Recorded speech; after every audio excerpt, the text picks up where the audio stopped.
Alright, so this week I thought we'd venture into generating wood grains on logos, giving them a kind of an aged look, and yet keeping the graphics still editable just in case we need to make any further changes. And I have a logo here. You can see that it is in fact on its own layer against a white background. And I'm going to go ahead and create a layer mask on this layer by simply clicking on the layer mask icon here. And you can see by default it fills it with white, which reveals the entire graphic.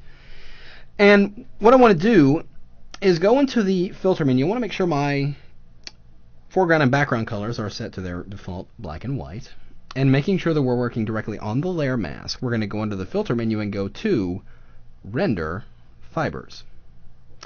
And we'll get this fibers effect. I'm just going to leave it at the default 16 and 4, but I'm just going to click randomize a few times. Let's zoom out a little bit.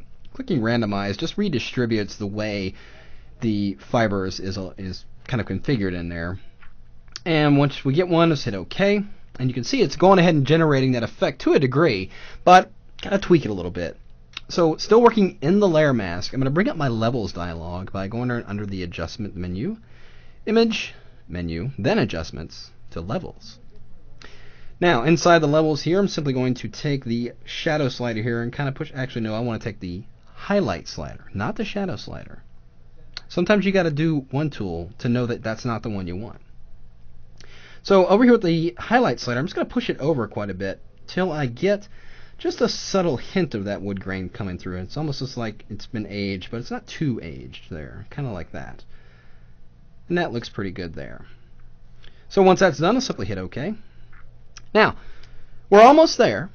You know, if you're having an aged wood grain, you know, wood would have kind of a brownish color or something like that.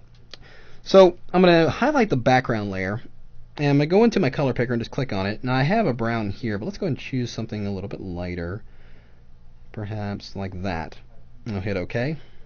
And with that set as my foreground color and highlighting the background layer, I'm just going to press Option Delete. That would be Alt Backspace on the PC.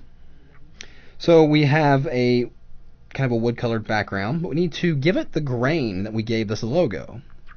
And to do that, I'm going to load the layer mask as a selection. Now, of course, a layer mask pretty much is the same thing as an alpha channel. Any of the white areas will be active selections, and any of the dark areas or black areas will not be selected. And gray areas will only be partially selected. So I'm just going to hold down my Command key or the Control key on a PC and click once on the layer mask icon. And there you can see it loads it as a selection. Now I'm still active on the background layer, on that background color layer, so that's what I'm working on with that selection. Now I'm going to invert that selection because I want to reverse the area that is selected. So I'm going to go into the select menu, go to inverse, or you can use the keyboard shortcut Shift Command I. That would be Shift Control I on a PC. Then I'm simply going to bring up my levels on this one. Actually, let's go ahead and use a levels adjustment layer. So I'm going to go into my adjustment layer menu, go to levels. And you can see that the levels generates its own layer mask, giving us the ability to view our image without those pesky marching ants in the way. And I'm going to go and down here to the output level sliders, I'm going to grab the white one right here and just kind of push it in until I start to see that wood grain appear. As you can see, it's lining up perfectly with the grain we created before because we generated our selection from that original grain. So I'm just going to push this in a little bit to enhance that grain effect. And once I'm done, I will hit OK. And there we have it. We've created an interesting wood grain effect. And you can see if I turn off these effects here, if I turn off the adjustment layer and hold down the Shift key and click directly on this layer mask here and to deactivate it, you can see that there's our original graphic unaffected.